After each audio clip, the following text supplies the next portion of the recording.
how I screwed up as fire chief, how everything I did was wrong, and they may not be the same way as what's created in their department. Welcome to the Triple P Podcast, premier, professional, and proactive, brought to you by the Ohio Fire Chiefs Association. I'm your host, Clayton O'Brien, and I'm the fire chief for the city of Oregon. I'm joined by my co-host, Captain Joel Fry from the city of Napoleon. Hello, welcome to the Triple P Podcast. We're at episode number 19, and Joel and I are actually very excited today because we get to talk with Marc Hill. Marc is actually the author of an Amazon bestseller, which is called Too Dark 30. We got to meet him at the Ohio Fire Chiefs Conference this year. Had a little bit of discussion, was able to join him in his class and his presentation. So really good time, and so I really appreciate you, Marc, taking the time out of your day and sitting down and talking to us. Thank you guys for having me. Appreciate it. So I wanted to talk just a little bit about just about Marc here before we get all into it. But Marc is actually spent over 20 years in the public service. He's taught every grade from middle school to high school, college level students. He actually lives in a small rural and urban settings. Marc has also served as an assistant coach, head coach, union president, principal, training officer, preceptor, and a mentor. He's been selected as a teacher of the year for 3 times by his own students. Marc has also served as a volunteer firefighter and an EMT before he became a full-time fire chief. He actually currently works for Wausau, Wisconsin, as a firefighter and a paramedic and an adjunct instructor for North Central Technical College. Recently, he has earned the department's Merit of Core Values Award. Marc's passion for learning and serving inspired him to become an author. So, Marc, you're happily married and you have 3 beautiful daughters. I do, and I think I'm happily married, right?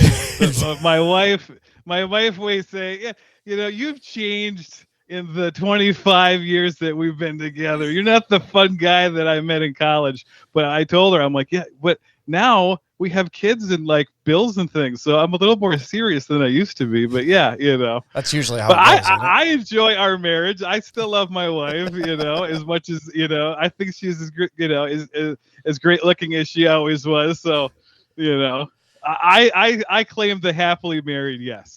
Good. Well, I think Joel and I would echo that same thing for the both of us. And so as we talk, I wanted to really kind of dive into initially what's very unique about you, Marc, that I found very unique about you is that you started out as a teacher. And if you want to talk a little bit about your teaching career and maybe how it led it, maybe to the fire service. Yeah. So, long story short, and I'll try to keep it reasonable in length. Grew up in the UP, the Upper Peninsula of Michigan. Anyone from you guys in Ohio, it's the state we don't mention north of you. However, I'm from the Upper Peninsula, so I'm okay. Okay. I'm not from under the bridge. I'm not, I'm not a troll from under the bridge. Those people are from Michigan. Yeah, because we're football season now. It's team up north. Yeah, we don't really say too much about it. Like they're down there. So I'm from above the bridge, the good part. So my dad was a volunteer firefighter, and I grew up in the firehouse. Going down, we lived in a small town right outside of Marquette, Michigan, Negaunee. And I would go with him when I was a kid, on Saturday mornings and go roll hose, and he would, practice his knots using me and my sisters as victims, so he'd be tying, harnesses and, Marc, step into this harness for me. And, okay. And then he'd jack me up, 5-10 feet. And it's like, okay, all right, that worked. I'm like, yeah, it works. Okay. It's a little tight though. So I grew up in the fire service. I literally did when I was a kid and, riding around the fire trucks and throwing candy out during the parades back when you were allowed to do that kind of thing, the good old days, the smell of the firehouse and, that slight tinge and, that slight smoky smell that, wafts over all the stuff and all the gear, So I grew up living in that kind of environment, and I grew to love it, which, if we want to talk about, retention and recruiting issues, we kind of lost that kind of aspect that, people would start in that volunteer service, or they get kind of brought into that family. I had my birthday parties at the fire station. We had our Cub Scout meetings at the fire station. You know what I mean? Like everything in our community dealt with that over 100 year. That station was built in 1894, 96 or something like that. It's one of the, if you look up, it's a historical thing. If you look up Negauni's historic fire station. But it was something, you wanted to be a part of that. And as a kid growing up, everyone's dad, was on the fire department, and all my friends' dads were, my dad's friends. And you know what I mean? Like that whole, it was a community, it was a family atmosphere, truly and figuratively, truly where I believe like probably where the true meaning of brotherhood came in, right? Because Absolutely. It seemed like, me and you have the same experience there too. Cause I grew up in the firehouse. My dad was a volunteer as well. And my dad got sick with cancer. And when he got sick with cancer, I mean, that entire fire department was at our house. I mean, they sited it on a weekend. They brought meals and they did the meal train and everything. So, and I know exactly what you're saying. And I truly believe that, it's that family. It's all about that community. It's why that fire department was in the center of your town, that sort of thing. Yeah. Yep. And that's the thing, like growing up, listening to my dad's pager go off, and he'd be gone. Or they still, I mean, this is up until, maybe 10 or so years ago. I've since I don't live up there anymore, but they would still, whenever there was a fire, they would still ring the siren that was located on top of the hose tower of that station. They'd still ring it for the whole, it would be like a community. Hey, I mean, that thing would go off and you would hear that sucker everywhere, Still does it around some of the towns that we, I'm not sure, Joel, does Ridgeville still have their siren that goes? Yep. It goes off on every call. And honestly, when I became a volunteer in Delta, it was the same thing. Siren went off and it really worked because you're out mowing the grass or doing yard work and didn't have a pager on. There you go. Yep. You knew it when it went. So. Yeah, you hear that thing. Oh crap, we got a call. What's going on here, right? Yeah. So that's how I grew up. Literally grew up in that whole that kind of scenario. You know what I mean? So I always wanted to be a part of that. My dad, at the time, my dad went to college. He played football at Northern Michigan University and got a business degree. Never used it a day in his life. Did he play football? Because if people could see you, like when I first met Mark, just so the listeners are knowing, Mark he's a big guy. Like he's got a stature of like a linebacker, and so like the Viking heritage of my ancestry. I'm like 6'2", 250. Yeah, and I used to be a lot better shape, it's that what is that Toby Keith song, I'm as good once as I ever was. I love that because it's so true. That is so the key thing, like Bruce Springsteen, Glory Days, it's just like I used to be able to tie one on pretty good. You don't want to mess with me. But so growing up, my dad's like, listen, you're going to go to college, you're not going to be what he called a knuckle dragger. Yep. You're going to go to school, and this is what we're going to do. And it was always one of those things. Like even though I grew up, in that volunteer fire family kind of a thing, he wanted me to go to school. You're going to go and do something. So I did. So I went to Michigan Tech University up in Houghton, Michigan, which is an hour and a half north of where I grew up. So even more snow in the wintertime, but went to college there, started in engineering. This is, late 90s. So Dell was really, just starting, and Gateway Computers was still, all that kind of stuff was still kind of. So me and my friends were like, well, we're going to have a computer company. We're going to become, we're all going to become millionaires. This is what we're going to do. So I tried electrical engineering because computer engineering didn't exist at the time. And me and math don't really work out too well, especially I can do physics, but differential equations and math numbers for the sake of numbers, I didn't like it. So I was getting like C's and D's in my engineering courses. So to offset my bad grades, to keep my GPA up, I was taking social studies courses because I liked that. I liked history and I liked geography, and I had I really enjoyed those subjects. And finally, I had a come into Jesus meeting with our electrical engineering advisor, and he's like, Mark, yeah, I don't think this is for you. And I'm like, yeah, well, I could have told you that 2 years ago. I've been struggling this whole time. And he's like, you want to graduate, right? I'm like, well, yeah, of course I want to graduate. Yeah. I'm not going to be here forever. So he's like, you should go into teaching. You have enough credits. You've taken all these other courses. He's like, you just go into teaching, just take the core education courses and you'll graduate. And I'm like, okay. So I did. I went over there and transferred and went into teaching. And I found that because the way I am and because I love telling stories, obviously, and I like talking to people and, all those different things, it was very natural. It came real natural to me. So I loved it instantly, fell in love with it. And when I graduated, my wife now, girlfriend at the time, she's from Wausau here in Wisconsin, which is middle of the state. So when we graduated, we came back down here and I found a job teaching at Anago High School. So I taught juniors and seniors in Anago for a few years. And then with budget cuts, I got bumped out of my job at the high school because they made cuts at the middle school. And so I went from the high school in Anago to the middle school in a little more rural community, Wittenberg, which was about half hour south of us, taught at the middle school there. And then the opposite happened. They made cuts at the high school. I got bumped out of my job at the middle school. So I got eliminated through that fashion. It was just, how budgets are and, Yep. things like that. And at the same time, I had gotten my master's degree in education because I was going to be a principal. So I did the summer school principal and I was doing all these different things for being, in charge of a school in that leadership capacity. And coincidentally, at the same time, I was also the union president for our education association.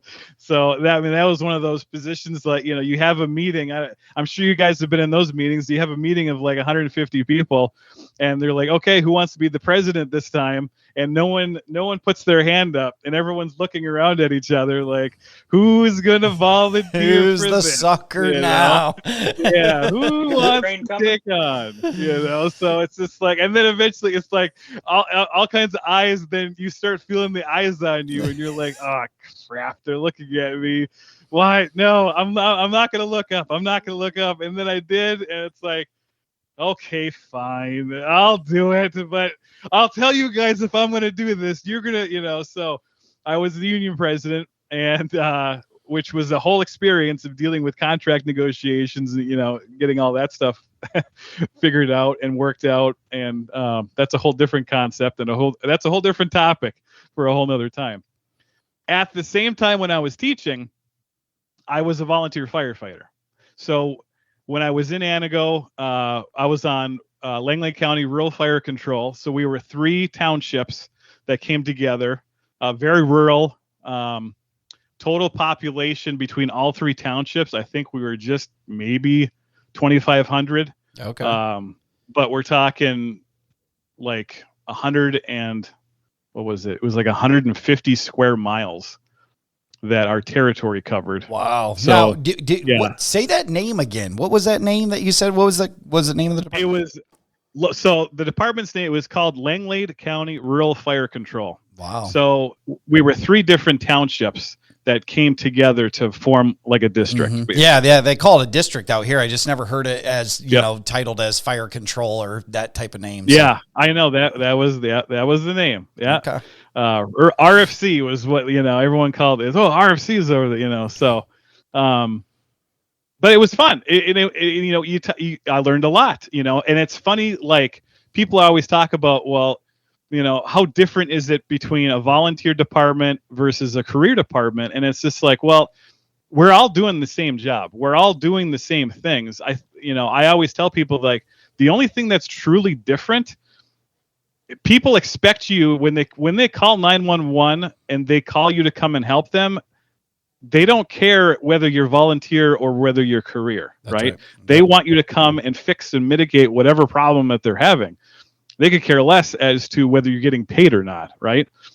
I always tell people, like, the difference isn't what we do. We do the same things. The difference is, being on Wausau, we have 7,000 plus calls a year.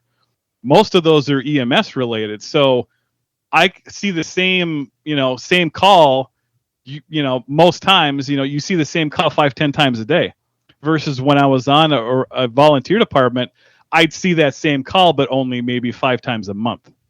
So the difference for me, and when people always ask, well, the difference is just the number and the times I see something happen over and over and over again, right? And it's just like anything else. Repetition builds memory and all those different things. So yeah, am I better at doing certain things now versus when I was only seeing the thing happen like once or twice a month? Well, absolutely, of course. You talk to I've got some friends that are in like Detroit Fire. Yeah, well, they're going to fires, like literal structure fires, like 4 times a day. We're lucky to see one structure fire a month, like actual working fire, on our crew. So it's just like, yeah, they're going to be really good at what they're doing. They should be, as opposed to, yeah, we're riding I'm on the ambulance all the time. So it's just like, I'm going to be really good at being a, paramedic versus, if I was just acting as a first responder. Sure. So that dichotomy of, volunteer versus career, it's just like, well, yeah, we're doing the same job. It's just how many times we touch. It's the frequency of amounts of how much you do that job, I guess, which would be the only major separation, but the job that needs to be done. And I think that even in my experience on the volunteer side too, was that same thing. It just depends on what department you're with and what the standards that are being upheld within theirs to ensure that the training and things of that is being done. But I do know what you're saying is, as far as the only major separation between the two departments is simply the fact that, one does more frequent, the frequency of the amount of runs that they have compared to the other. Yeah. And we actually have, when I was on RFC, there was a department that was right next to us. They actually literally were volunteers. So, getting to the, debate about whether if you're volunteering, you get paid versus if you're volunteering, like they wouldn't pay their people anything. They would get points. And if they responded to a call, they got so many points. And then at the end of the year, they'd have this big like Christmas dinner and raffle, and your points would get to raffle tickets, and you could put in for the big screen TV or the shotgun or all that different stuff. I mean, they were truly a volunteer organization. Versus even when I was on RFC, yeah, we got paid. When we responded, we got like $8 an hour, something like that. It was but they were truly a volunteer, organization. And then, so I was doing all that while I was teaching. Okay. So when all that went through and I finally got laid off for the last time, we actually had our first daughter, my oldest daughter at the time. So I'm like, well, I guess I'll be a stay-at-home dad. So while I was doing that, I was going back to school and I got my paramedic license. So in Wisconsin here, if you want a full-time fire position, you have to be a paramedic. There's only a couple departments in our whole state that, here it's primarily fire-based EMS. There's only a couple departments that are just purely fire, that don't run any EMS, or if they do, it's just like at a first responder, we'll come, to do some very basic things, but there's only a couple departments in the state that run that. Most EMS is run through the fire departments here in Wisconsin. There's a couple ambulance systems in like Milwaukee, big towns. There's still some ambulances that are based out of hospitals, but primarily you call 911 here in Wisconsin, you're going to get an ambulance from a fire department, either volunteer or career. So, they will have both. So very, very, very similar to Ohio. Yep. Yeah. So I went back, got my medic, which was, I'll be honest, getting my paramedic license was one of the hardest things I ever had to do. that was so outside my wheelhouse, because at the time I had spent, at that point, a decade plus being a teacher and, knowing U.S. history and world geography and economics and psychology and I mean, that was in the forefront of my mind, curriculum and standards and, student enrollments and, coming up with, educational plans for special education students. I mean, all that kind of stuff, the core, hardcore school stuff was still, in my brain. And then it's like, okay, we're moving on now to career 2. So all that you can file in the back of that cabinet. We need to bring some new file in the front, So paramedic was hard. I mean, it was real hard. I joke, I tell people I'm still waiting for National Registry to send me a letter saying that, you know what, we screwed up you really don't have a license. Your test score you actually failed. You should never have been passed. I'm still waiting for that letter. It hasn't arrived yet. Now, how many years? So how many years have you been a paramedic? When's that? 10. Okay. Yeah, it was hard. It was outside the wheelhouse, and I went through whole notebooks just memorizing things and just rote memory, just writing the same thing down over and over and over again. Got it, passed it, transferred to another department because we had moved to where I live now in Rib Mountain. And Rib Mountain at the time is a combination department. So they had 3 full-time, they called them battalion chiefs for the 3 crews. It was basically, they were the full-time paramedic. And then all the rest of us were part-time, paid on call, that kind of a thing. There was a full-time chief there, but that was it. That's how that system operated. So I was there for numerous years, rose up, ended up being, I was training officer and I was engineer of the rope rescue, the technical rescue unit, things like that. And at the same time, when all that went through, the village right next to us, Rothschild, had an opening for a fire chief. So it's just like the lottery, can't win unless you buy a ticket. So I'm like, yeah, why not? I'll throw my hat in the ring. And I don't know if it's, short-sighted, but they decided to hire me. And I was the first full-time chief over in Rothschild. And that was hard.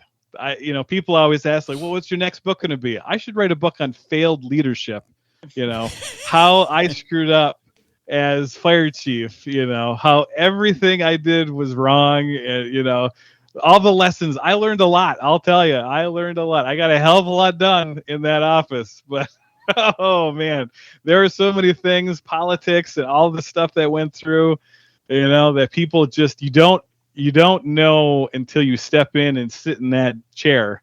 Yeah. All the intricacies of working with government bureaucracies and, all the groups and, that's a whole different book. It'd be a good one, though. It would be a good one because, coming from a person like you that had to, rose up, had a completely different career before even getting into the fire service, and a career about, teaching young adults and, raising them up and seeing their light bulbs go off to a point to where now you're a leader of individuals that are already trained, so or should be, and you're trying to give them some guidance and of that nature. But I would say that would be a very good book because of if you were just by judging from reading the parts in your book of how how you explain things in the book and everything else. That's why I say I think it would be a good one, because just full transparent honesty and learning from someone else because. I will say that when Joel and I came up throughout the fire service, sometimes when you work for individuals that you are just not meeting the marks, sometimes you as an individual are learning so much from those individuals. So maybe if you got ahead of them and some people just to say, hey, I tried this or did this, that even individuals like myself, if I didn't have the experience of working for, poor leadership in the past and things of that nature, then maybe through book, you could find what that poor leadership was. Because if individuals had worked for what they feel is a strong leader, a good mentor, good training, they work for a great culture and environment and a department, then how are they supposed to learn from some of those things when that's all they've ever known until their experience of what it is? So, because naturally they may not be the same way as what's created in their department. Yeah. And that's the thing, like, when I became chief over there, the couple, it's like anything. I'm sure everyone, listening has probably had that situation where you're like, you throw the idea out there, hey, I'm thinking about this. And then you get the reactions from people, like, there's this or there's that, or, they start listing off like, this, and it's just like, well, yeah, but could it be what you say, or is it just people talking, or you know what I mean? Like, it's just like it can never. It's like anything. Grass isn't always greener, which is true. I agree. Yeah, we find that out, and there are places, and I've worked. When I was head track coach when I was in Anago, and when I was in Wittenberg, and it's just like boys and girls. So I loved coaching the girls. It was a dream coaching girls, because girls, in my experience, were self-motivated.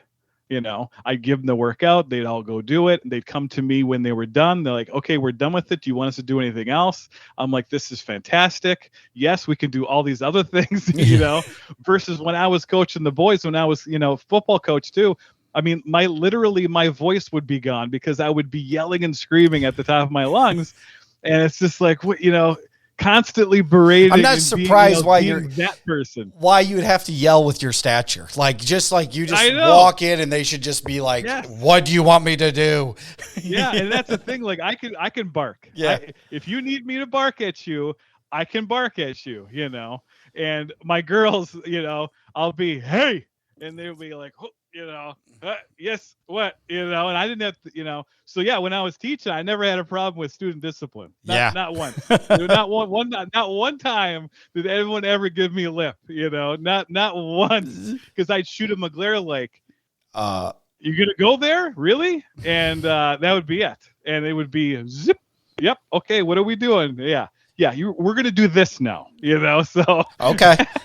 But, I will say, like, you did have a good point, though. Grass is not always greener. And I just actually talked to a good friend of mine the other day, and when we were talking, and that topic came up, and I said I had just recently heard it, and somebody else had explained it too, and I thought this resonated with me very well, because as young adults, a lot of people think that the grass is always greener on the other side. Oh, I'm going to get a quarter more. I'm going to they pay so much more over here. They do this or whatever. And then their motivation is basically by money, not by culture or environment or what their, best fits within their family.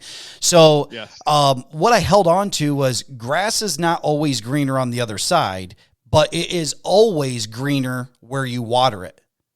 Yes, absolutely. So water your grass in your own departments, change your attitude, get better, like that sort of thing. And if you start watering your own grass, then you realize, oh, well, when you come as a fire chief to me during your times of saying like, hey, we want to do this, or I'm thinking about this, then just as well I think that we as chiefs need to think more as we need to be saying yes to our people more when they come up with ideas. And then if it doesn't work out, then it doesn't work out, but explain the why, Yeah. And vice versa. You don't know until you try. That's right. That's right. And that's the thing. Like, when you constantly say no, right? No one will say anything anymore. Yep. Because everyone will stop, if you, like, as a teacher, right? If I'm teaching students and I ask a group of, a bunch of people, hey, what do you think, Clayton, what do you think about this topic? Joe, what do you think about this topic? Hey, Fred, what do you think about this? Hey, can you explain to me these different concepts? And I then berate you, saying, no, you're wrong. Mm-hmm. Joe, I can't believe you wasted everyone's time telling us this. Clayton, where are you even coming from in the book? Do you not even, you start getting negative on people, why would you raise your hand? Why would you stick your neck out there to get it chopped off? I mean, why would you do any of that stuff? That's right. If you're constant, and that goes, and then, I've had people, and I'm sure you guys have too. It's not just the belligerent negativity. What I think is worse than that is that passive aggressive. People that, well, I'm not saying that, this is the case. Well, you did by saying that's the case, like what are you talking about? Don't, I'm not saying you should lose weight, Mark. Well, you just did, like there was a guy, he's now retired. And like I said, I'm 250. I'm kind of a bigger dude. And we got these new recliners at Station 2 where I was. And I had my, my radio, they call it radio purse, my strap. And on the back of my strap, I've got, I don't even know what those hooks are called. It's one of those, it's a thumb hook, where you can attach it to your belt. Or you the sway strap. Yeah, the sway strap. Yep. But the actual buckle, I don't know what the name of the buckle actually is. But anyway, long story short, because I'm 250, and these were new recliners. He's like, hey, I'm not telling you shouldn't wear your strap, but I noticed when you got up, you were leaving divots in the new recliner, like in the leather, the pleather, And my lieutenant, who at the time, he's now retired too, he went off on this guy. What? I mean, it was literally, they were pointing fingers at each other, and they got right in each other's faces. And it was just, and it's like, and then the battalion chief gets called because there's a disagreement. You know what I mean? Like it's the whole freaking thing happens. And it's just like, it was over what? Because nothing, it's pleather. Okay. Yep. This isn't real leather. Number one. Number two, I'm not maliciously trying to ruin our furniture. You know what I mean? It's just like, there are times when we, you need to say something or whatever, but there's also ways to say it. Well, it's just like, what does your weight have to do with it anyways? It doesn't matter what size you are. If you sit with a strap in there, it doesn't really matter. He felt that, his feeling was because of my weight was pressing into the back of the recliner more than his like 165-pound frame. So it was he's been wanting to say something about your weight for a while, and he just got an opportunity, and he wanted to say it that time. That's all. Yes, even though I could bench press him like 10 times if I wanted to, and I could pick him up. It wasn't a student of yours that you taught in social studies and gave him an F, was it? No. Thank God it was not. But it's just like there's a time and a place, and I talk about that in the book. Like you got to know who your audience is. When you're talking to who you're trying to educate, when you're talking to who you're trying to train, it's just like, listen, when I was the fire chief, I had people that were 19 years old. I had people that were 72 years old, like literally the gamut, 50 years, both of experience and age in that room. You're trying to disseminate information to those people. So what's the messaging? How do I send it? What are they receiving in that message? And then are they learning anything in that message? So it's like, it's complicated. How do you take a course and a structure, and how do I disseminate that information into parts that every now generation will pick up on, because every generation is different. Yeah. And that's the thing about, you got to know who your audience is. You got to know who you're talking to. If I'm talking to a group of elementary students, fire prevention, stop, drop, and roll, doing all the classic, fire prevention October, activities. If they're kindergartners, I'm going to tell them one thing, right? If they're, 6th, 7th graders, I'm going to tell them a whole different thing. My message is completely different between those two groups, and it all has to do with maturity. And it all has to do with, the things that they're going to grasp and concepts. And really, we're looking at attention span, right? A kindergartner, they say in education, you have the age corresponds to your attention span. So if you got a 5-year-old kid, they're going to listen to you for 5 minutes. If you got a 10-year-old kid, 10 minutes, 20, blah, blah, blah, blah, right? You literally have that time span. Now, that does not mean that if you're 70, you got them for 70 minutes, because as we become adults, they're sleeping by then. We kind of cap out. Yeah, we cap out at about 25. So we reach that 25. I mean, think about the last class you had. 25 minutes, you're like, okay, I'm here, I'm engaged, I'm with you for 25 minutes. At that point, I then start to think about other things, or I need another coffee, or you know what, I should go to the bathroom, or you know what, is there a call? who's on right now? Are we who's responding? Who's not responding? Who's covering for us? Who's not covering for us? So you lose people. 25 minutes. That's usually about the time that you got for every adult. So then it's like, okay, if you know that going in as the teacher, right? And I talk about that in the book about planning, right? Don't do the same thing for more than 20, 25 minutes because you're gonna lose them. Yeah. So if you got an hour that you want to do training on hoses, or we want to do a high-rise drill or whatever the situation is, okay, 15 minutes, 10 minutes, tell a story, talk about something that happened. It doesn't have to be your story. You talk about someone else's story. Clayton told me this great story about this high-rise that happened down in Ohio, and it was flames were shooting through the roof. I mean, there's a whole 9 yards. Go into it, talk about it. It doesn't have to be your story. When I was teaching U.S. history, I was telling stories about George Washington. I don't know George Washington. I was not alive at that time, So, but people will engage with you when you talk about stories. They will grasp the context because they'll visually think about in their head what they're listening to, right? That's the power of storytelling, which is why I started the book out talking about storytelling and how important that aspect is to whatever training you're doing. Don't go in there and start talking about death by PowerPoint, right? PowerPoint, and people always talk about, PowerPoint, but PowerPoint's great, but PowerPoint was never intended to be, ever. That was not the intent of PowerPoint, to disseminate information.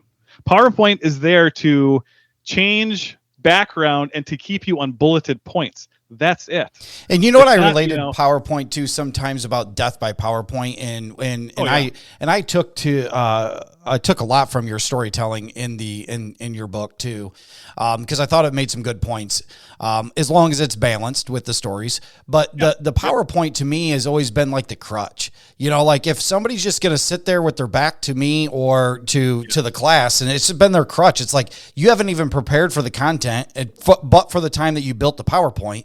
And then when the time you came to be presenting, all you're going to do is read us to what you typed into there. Like if you really know the topic, you don't need a PowerPoint. And I'll take it from Gordon Graham back in 2015 when we were at the Ohio Fire Chiefs Conference, and he used an old projector and he drew up all this scribble, and it was awesome how it was, at the end of I couldn't even believe it, this transparent, clear sheet that he had marked up that you couldn't even read through it. So he did a great presentation. But I look back at that as saying that majority of the time, the presenters that do the best are the ones that are passionate about it, the ones that get you engaged because they're so engaged. And it's never because of a PowerPoint that guided them that way. It's usually might be a piece of paper or a lesson plan that they have just to have some notes here and say, hey, meet these marks at these times. But a PowerPoint is usually not what's going to get them there. No, and it's a discussion, like what we're doing right now. We're talking about these concepts. We're talking about these things. We're telling stories about, hey, this is the time that this happened. And that is the beauty of when you have an educational or a learning environment, when it's literally talking about stuff, right? Mm-hmm. We want to talk about high rise. We want to drill on high rises. Okay, great. Clayton's going to, start us off. He's going to talk about, these are the drills that really work for me. These are the things that happened. And you know what? This is a call that I went on when we did such and such, and we went the floor below. We all these different things, and we tried hooking up to the standpipe that was in the stairwell, and it was full of crap. People were using it for a frickin' garbage can, and we didn't, prime, and we didn't flush out that system. I mean, all those different. Let's talk about the different things, right? The pressure was screwed up. We couldn't find the pressure. We told the guy at the engine to jack the pressure up. It was leaking actually on 3 floors below. There was a blown hose. It was leaking all over the place. We were losing all of our. I mean, those are all things that are great stories. It's all contextual because we're all talking about the same thing. And then you start having another person will say, hey, you know what?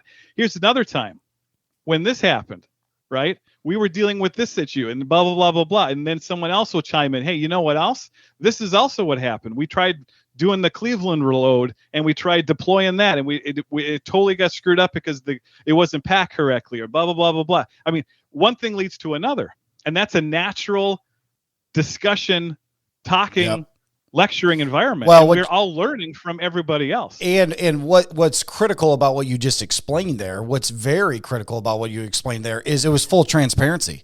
You know, we did this and tried this. This didn't work. So like, this is why we believe it didn't work, or this is what it was, rather than just telling a story and it was all roses the entire time and nothing went wrong or whatever else. Yeah, and everything was perfect. And yeah. We arrived on scene in our gleaming truck, and we all came out jacked and looking like a calendar, and we ran upstairs and we threw that ladder on the second floor, and I went up there by myself and rescued the cat and the mom and took the baby out of her hands, and it was unbelievable. And that's where I'm like, it's okay. And I always say it all the time is make the mistakes on the training ground and put yourself out there, be vulnerable, because the mistakes can't come on the fire ground. It can't come in the real incidences.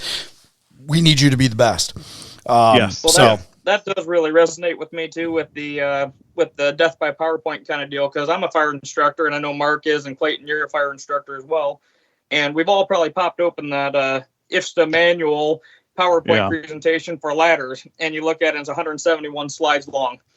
Yep. And then in Ohio, we have a 36-hour card, and I can pretty much get the same information in a 2-hour class to the 36-hour cards, and then go start drilling on it, that I can for a Fire 1 or 2 class where we're putting 16 hours into ladders, and I can pump out the same quality, and you're actually getting more hands-on. So I just hate the death by PowerPoint. You make a good point there, Joel, because back to Mark's point of knowing your audience, and majority of our audience as firefighters, paramedics, EMTs, they want to get their hands on. They want to get hands dirty. They want to get out and get dirty. Yeah. So if you take the concept of Mark, that's right. You take the concept of Mark saying, hey, give them 25 minutes. Maybe you come in, you do a small 25 minutes of explaining what's going to go on in the drill, what we're going to do in the drill, tell a couple stories, get it on going, and then get out on the training ground and actually start throwing ladders. And those you covered 171 slides, but it wasn't by them sitting there being bored to death. It was by you're in the grass, or you're in the stones, or you're on the apron, or wherever you're at, throwing ladders and doing all that same stuff. But I'd rather go stare at a ladder than a PowerPoint. Well, that's the thing. Yeah, don't show me pictures of the halyard and the rope. Don't show me the parts of the ladder. Let's go touch the ladder and look at the parts. Yes. We're at fire stations. We have lots of ladders. Yeah. I don't need to look at a picture of a ladder. We can actually go and put my hand on a ladder, so yeah, it's just, it's contextual, right? And that's the thing, now granted, I'll caveat that with, I don't think a lot of us have Pompier ladders anymore, or, some of the more true. So showing a picture of, hey, guess what? Back in 1910, this is what, So yeah, you could show pictures of things that we don't have anymore, or canvas, the rescue jump into this, kind of. So yeah, one thing is fine to show pictures of, but stuff that you actually have, come on. Sometimes, what just popped in my mind when you just said that, of some of the pictures are the things that aren't necessarily like things that we still have, but maybe be the history of it. Joel created this in his department, and when I seen this, I was like, Joel, this is awesome. And it was that training newsletter. Like, maybe it's just content with that, where you put it out to the department. They're able to read the content that, is there. So you don't necessarily have to have the death by PowerPoint with all that information, but you're putting it out there, and then you're applying what you really are doing on a regular basis in your hands-on training, but you're still able to, capture both. Yeah. I don't know if you guys remember the, what do they call them? Coffee. Yeah, the coffee talks, or the coffee table talks, or something like that. The coffee bulletins or whatever. Those little one page from the fire administration. They were perfect. Yep. They were short, sweet, to the point. And I don't remember who. I'm sure there was a lot of really smart people that are way smarter than me that came up with all that stuff. But they were that was perfect, because they were all things you could talk about at your kitchen table. Hey, let's talk about, ICS. Let's talk about the different levels of ICS, or what's the difference between ICS and NIMS? What are we doing here? Why are we doing these kind of things? Fire prevent, inspection stuff, top 10 things to look for in an inspection.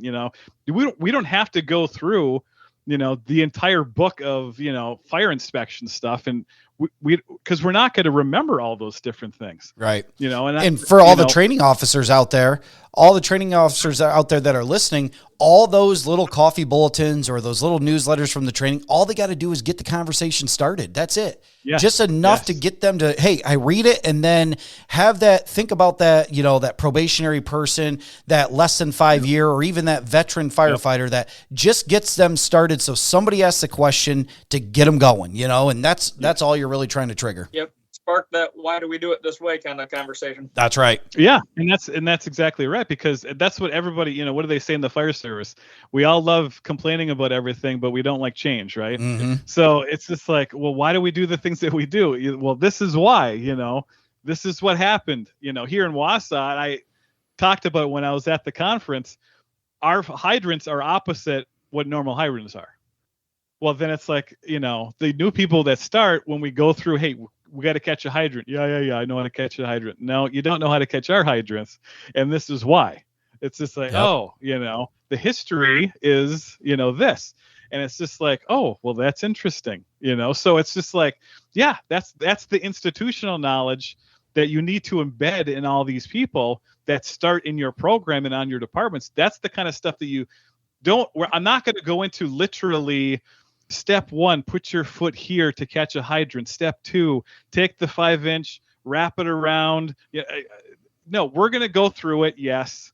But I'm not going to literally test you on whether you had your left or right foot on something, or you know what I mean? Like, we all know how to do that. Throwing a ladder is one thing, right? The difference is how big and how long that ladder is. If I've got a 35-footer, I could do it by myself. But should I be doing it by myself? Yeah, good point. Yeah, if someone's screaming with their baby out the window, of course, we're all going to go and do something that we shouldn't be doing, and we're going to sacrifice to make that, safe. But at the same time, 99.9% of the time, that is not the situation, and we do have time to do things correctly and appropriately. There was one guy that was always like, "Wow, why aren't these people running around getting stuff done?" It's like, listen, we don't run on the fire ground, right? That's not what we do. We walk with purpose, So it's just like, I'm not going to run, especially here in Wisconsin. There's ice. Like, I've fallen numerous times on ice, and it's just like, could I run through? Yeah. Is there a chance that I may hurt myself? I'll tell you, yes, there is. Am I going to get there faster by running? Yeah, it is. But I could also hurt myself and then take myself out of the situation. And now our crew it's down one more person. So it's just like, you got to weigh that aspect. And that's what young people have to learn. Like, everybody we're all type A personalities. We're all fixers, right? Which is the problem in the fire service. Everybody knows everything, and we're all fixers, right? So we all want to do these things. We all think we have the answers. We all have that stuff, because that's the type of personality that comes into this kind of career field. And that's not a bad thing, but at the same time, the leader, whoever that is, has to know to stem that down, right? We have to keep everything in check, and we have to realize what our limitations truly are. And I talk about that in the book, that, that Dunning-Kruger effect of, when we start out, we think we know everything. And then as our experience goes on, that chart goes down, because we realize, man, I really don't know half of what I thought I knew. And then after, so many years, you get more experience and you realize, well, I'm not too bad. And I could handle most things. Or if I don't know, I've got, Joel he's really smart, and I'm going to talk to him when something goes wrong. Or Clayton really knows a lot about this, so I'm going to really reach out to him. You develop those professional relationships to now bounce questions and ideas and learning and all those different things off of people. That's what we learn as we get, more experience, and we become quote unquote more veteran, right? But the new people, they don't have any of that stuff. Their toolbox literally is empty. So it's our job as, leaders, teachers, officers, to help fill their toolbox with all the things that we know that we have in our toolbox. I want to dump my toolbox into their toolbox. And I want to give them everything that I know. And hopefully something sticks, and hopefully, other things will develop along the way. Thank you for tuning in to the Triple P Podcast, premier, professional, and proactive, brought to you by the Ohio Fire Chiefs Association.